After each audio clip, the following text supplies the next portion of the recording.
This is Frank from Star Wars Autograph Collection.com. I'm here in Burnley, England at the Star Wars Fan Fun Day with Dave from LetTheWookieWin.com. Dave, thank you for your time today. No worries. Can you tell us a little bit about how you got into Star Wars autograph collecting? Do you know what? I loved Star Wars as a kid. It was total escapism. I was a bit of an introvert. I didn't have a lot of friends, and I just remember going to the film, and actually it was like I so much wanted it to be real. I was all of like 9 years old, and I sort of immersed myself in the figures, the whole thing. I made my mum's life an absolute misery until it came out, because you guys got it.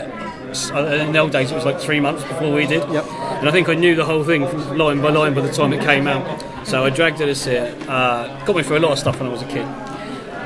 Grew up as a teenager, lost it, discovered girls and all the other rubbish that goes along with it.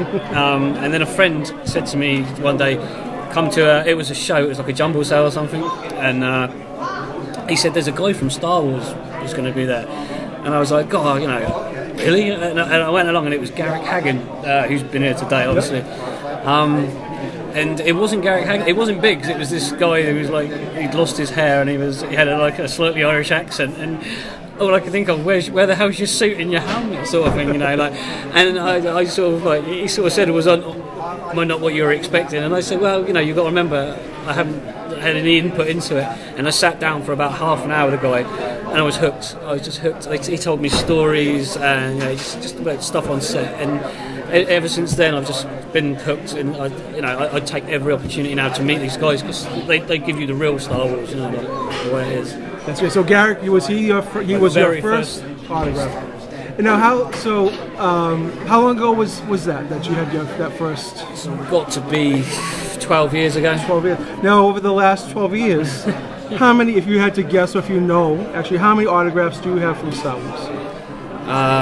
Just by the website, you're probably looking at about 4,000 or 5,000, maybe more.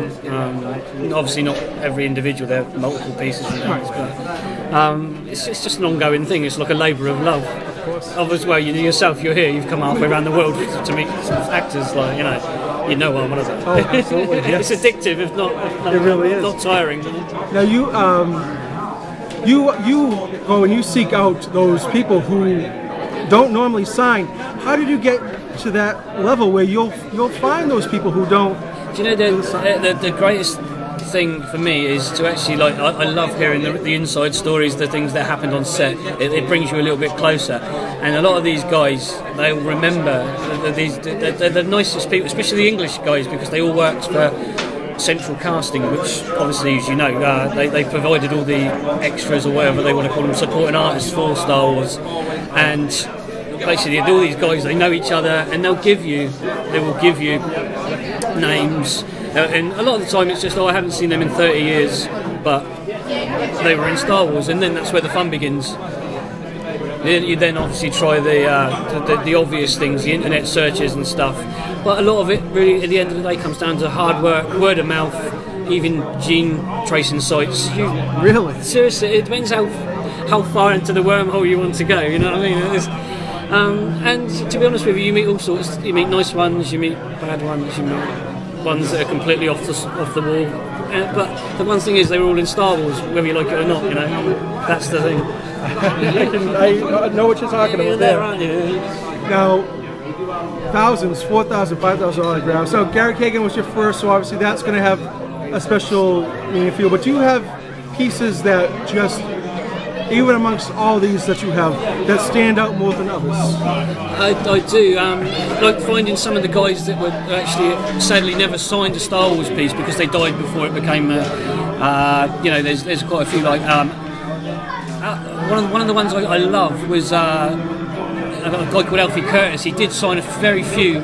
He was Dr. Evazan in the Cantina scene, and he signed a very few actual Evazan images, and I managed to get one. I was just dead lucky, and it's just one of my nicest pieces. There's a few of the original actors that never came to the fore, and even just to this day, people are still like Sebastian Shaw. Oh yeah. I mean. Yep. I'm sure there are somewhere out there. There are some images signed of Anakin, but I've never seen one. Some of the guys on Rebel Scum may have trawled one up. Oh, maybe. I haven't seen it. I've never seen one, but I've got a couple of like portfolio shots, I've got some mini-tone shots, Jack Purvis and Kenny Baker. Yeah. I mean, it's not Jack Purvis on a Star Wars shot, but it's just as good. It's for me.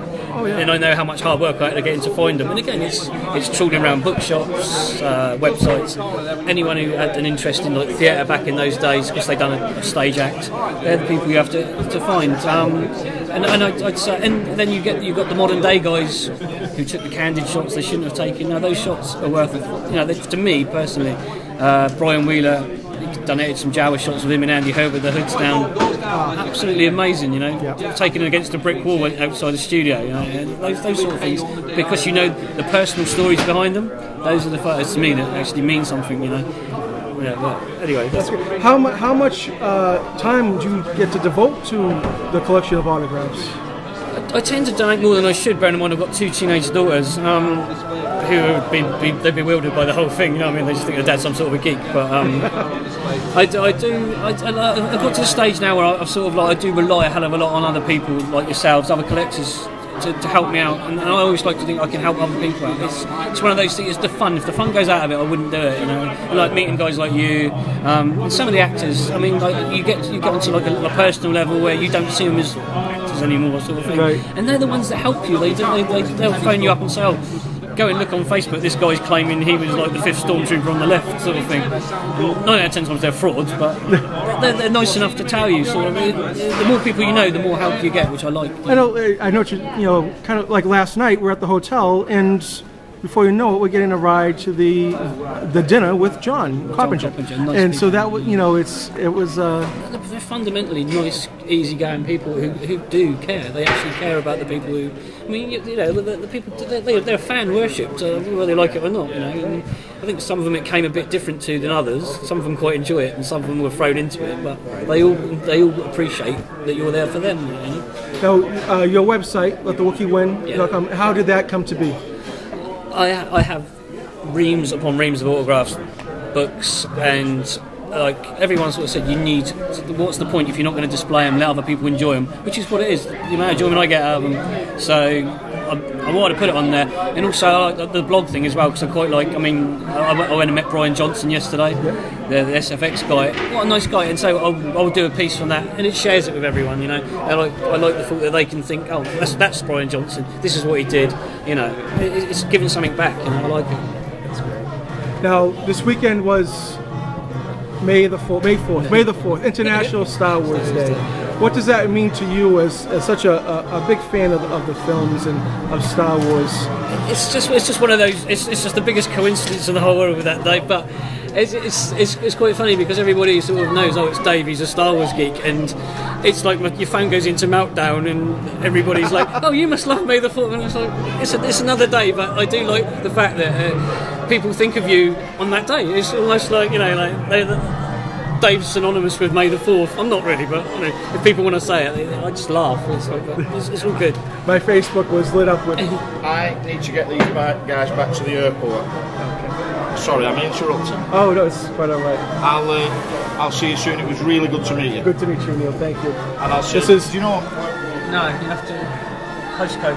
I'll text. This is Neil, who was the organizer of the event. We've run out of time, but Neil, I have to thank you on so many different levels for this week. Everything you've done above and beyond. You've made this trip for me truly special, and I can't thank you enough. Well, I can't thank you enough for coming. I've really enjoyed meeting you. And Derek Lyons. And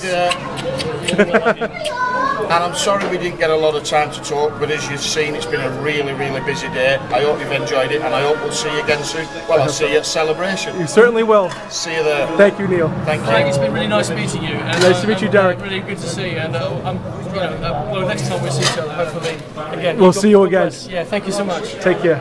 May the Force always be with you. The Force be with you. Take care, man. So we had Neil, who organized the event. Derek Lyon, one of the medal bearers from A New Hope. I think that just illustrates what you were just saying of the level of someone just very friendly, and we have a mouse droid going off behind us. Just the amount, it's when you come to these conventions, you have the actors, and they're a big part of it. I wouldn't be here otherwise, but we have so many other things. You have the prop over there with the background of the Death Star and the troops from the I meet some of these Rebel Legion. Some of the R2 builders. You go to these shows, and the level of accuracy is just incredible. They actually they email guys like Ron Hone, Dennis Lowe, Roger Nichols, all the guys who put together the R2s for Empire when they put the motors in and basically made them remote proper radio control, and they'll email them, and they make the models. So they're as good as, if not better than, the originals. You know what I mean? It's so beyond anything that I can comprehend, because that's just not the way my mind works. But it just impresses me to no end, the detail. And the costumes, you have the Mint Imperials over there who are putting things together, the IG-88. I've never seen one like that before. And I interviewed Chris Monk, and he told me people will come to him and just ask, what was the material like on your Imperial uniform? Was it smooth? Was it rough? And that just it shows. We take things to one level with the autographs, but that there's something within the world of Star Wars. There's something for everyone. The last sort of 10 years, the costume inside of it's gone massive. I mean, they have legions, don't they? It's not my sort of thing, but I love to look at them. I just think they're amazing. Worldwide, the detail, and again, they're all united. They all respect each other, and it makes people happy, and that's what it's about. Fun, you know what I mean? Yeah, I think that's the biggest thing. It is fun, and it's something that we all, on some level, we have here at Burnley. I've been to other events this weekend. This one was all ages, and everyone was having fun. And the amount of children dressed up as characters. There's a Darth Maul right over here. It's amazing. It shows how to see the show last year. Nick Gillard was here, and he had a lightsaber, and there were young kids. Bye, Barrie. See you later, Barrie. Take it easy, mate. Barrie Holland. This is interviewing for you, bro. Go careful. Yeah, take care, boy. Take care. Barrie Holland is the Imperial who did say the words, "You rebel scum." If there was ever an iconic line, right? Yes, this has been great. It has things are wrapping up here. I think they're going to be closing the doors pretty soon. Dave, I really appreciate your time today. It's been a pleasure to meet you. Someone who has put so much into the autograph collecting, and it's a pleasure to meet you, man. Again, these shows, there's always something new, somebody new, and like this year, you're it. It's really been nice to meet you. So it'll be a pleasure, and hopefully we'll see each other again soon. I hope so too. Thank you very much for your time. Worries, mate.